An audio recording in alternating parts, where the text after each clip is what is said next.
There was a hierarchy at Kings Park. There were therapy aides. There were other clinicians. There were social workers. The psychiatrists were always the head of the clinical team, and they knew about medication. But most of them knew nothing about treatment, knew nothing, zero.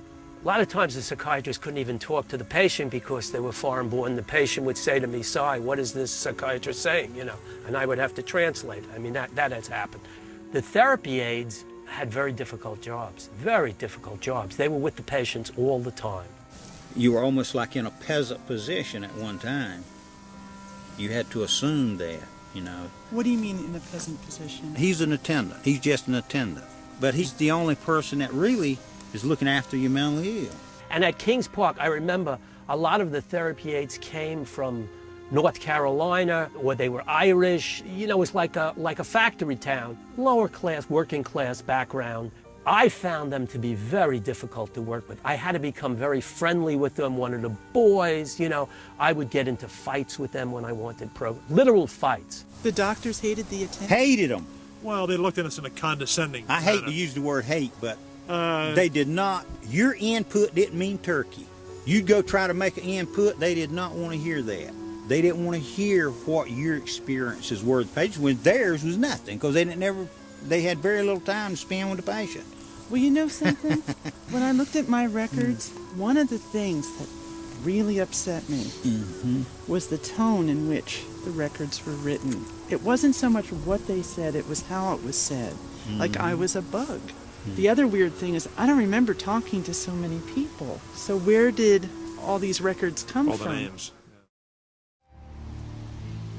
Our job was, as attorneys, to protect the rights of the patients here.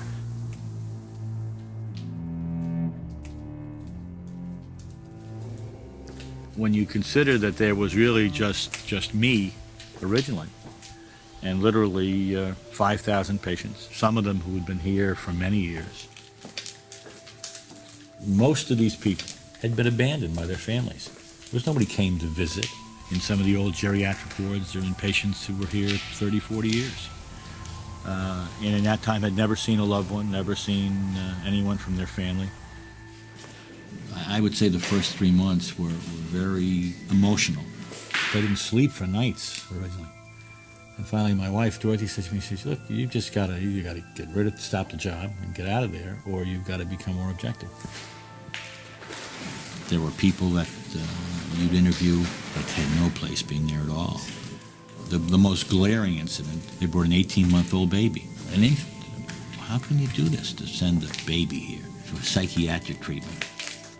I told you the story about the man who came in that was illiterate. And when I told him, I said, "You don't read, you don't write." And he started to recite Thoreau from memory. And he says, "Who told you I couldn't read?" I says, "Well, it says what it says in your record." And he was one of the most literate people I ever met. A lot of times it was negligence. One doctor started doing the clinical notes and maybe got the wrong impression.